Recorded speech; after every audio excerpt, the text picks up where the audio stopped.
Pambansang loyalista, dito mo makikita.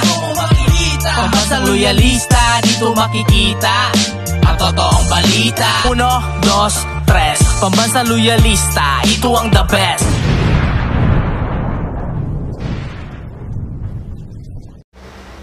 Masayang araw po mga ka-PL.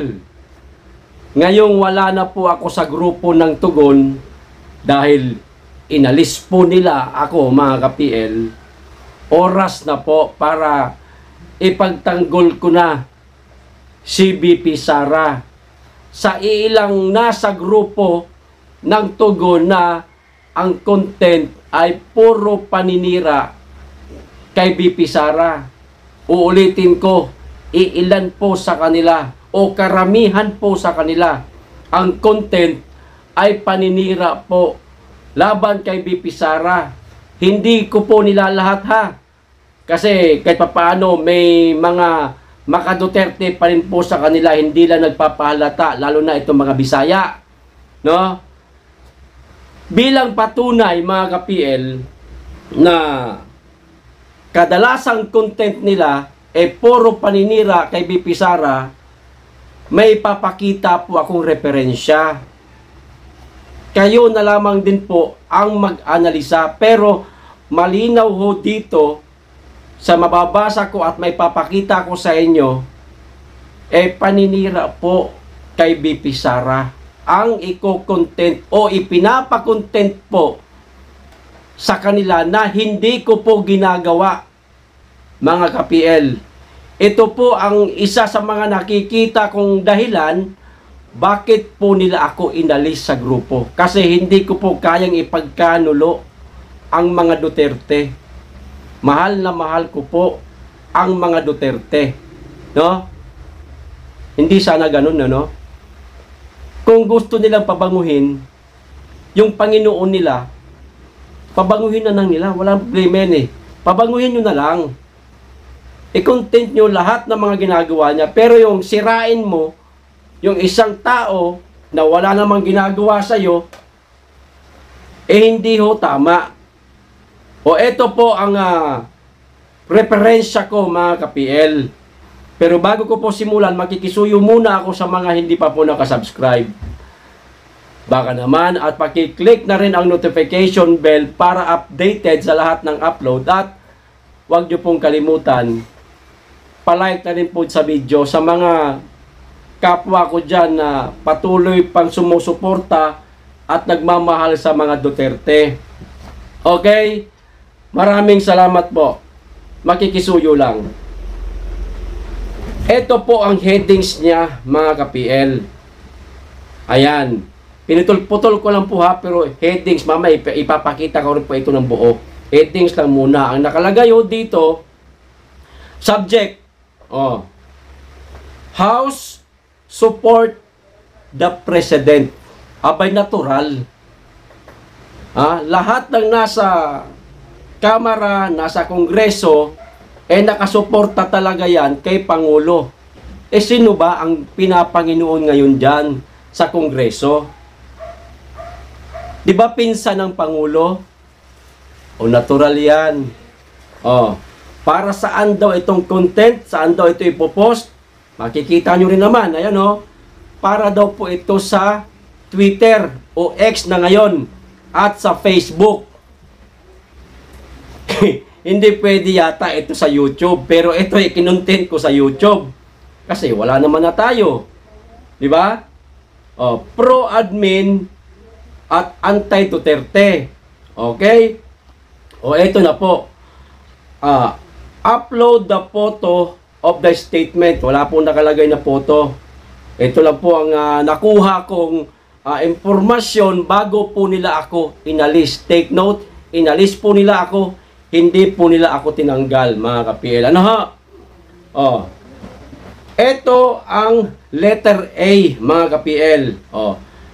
Possible. Teka lang ha. Hindi kasama itong possible messaging. Possible messaging. Pumili lang po ng isa. Okay, dito na po tayo sa letter A. Okay naman pala lahat. Okay naman pala sa lahat yung desisyon ng presidente. Ulitin ko, okay naman pala sa lahat yung desisyon ng presidente maliban lang kay BP Sara. Kuha nyo na? So, gusto nilang palabasin mga ka-PL dito sa, ayan, nakikita nyo naman siguro, na si BP Sara ay hindi sumasang-ayon o taliwas kontra sa lahat ng desisyon ng Pangulo. Bukod tanging salungat si BP Sara sa mga desisyon ng Pangulo na kasinungalingan po ito para sa akin mga ka-PL. Kaya nagpapasalamat na rin ako. Bakit nagpapasalamat ako na inalis nila ako sa grupo. Kasi hindi ko po ito kayang i-content. Hindi ko alam kung ang makakapag-content ba nito may bayad o wala. Kasi hudang wala, kasi hudang meron, hindi ko po ito kayang i-content. Kung meron, hindi ko pa rin po ito i-content kung may bayad man. Di ba? Ulitin ko okay naman pala sa lahat yung desisyon ng presidente maliban lang kay BP Sara. Mapa-oposisyon o majority sa Kamara. Suportado si PBBM. Kita nyo na mga ka-PL. Pasensya na, paulit-ulit ako at kinakailangan kong ulit-ulitin para maintindihan po natin. Alam kong naiintindihan po ninyo. Pero sa mga anti-Duterte, mahirap po itong intindihin. Kaya ako po inuulit-ulit. Letter A pa yan. May letter B pa. Ito naman po ang letter B. Ayan, putol-putulin ko muna. Mamaya ibubuo ko rin po na pakita dyan sa inyo. Si Speaker Martin talaga ang tunay na partner ng Pangulo. Ganito ang tunay na suporta. Kita nyo na? Sino ba ang naging katambal ng Pangulo noong eleksyon? Di ba si BP Sara? Pero ang gusto nilang palabasin, ang gustong gawin ng mga vlogger nila, mga ka-PL, hindi ko alam kung sino may utos nito, sino may gawa nitong script na ito, hindi ko alam wala akong pinagbibintangan, na galing ito kay galing ito kay ganyan, wala akong sinasabi. Ang gustong palabasin, nagawa ng content, si BP Sara po ay siraan talaga. Ito, maliwanag, si Speaker Martin talaga ang tunay na partner ng Pangulo. Ganito ang tunay na suporta. So, ibig sabihin, hindi pa rin suportado ni BP Sara ang Pangulo. Sino ba ang partner, ang tandem ni BP Sara? Di ba si PBBM? Ganon din? Kay PBBM, kay BP Sara, di ba sila ang magtandem? Pero dito, mga ka-PL, sa ngayon, si Speaker na di umano, ang tunay na partner ng Pangulo at hindi si BP Sara. Hindi lang inilagay dito ang pangalang BP Sara, pero hindi naman tayo ipinanganak kaninang umaga lang. Ano ba? Na para hindi natin ito maintindihan.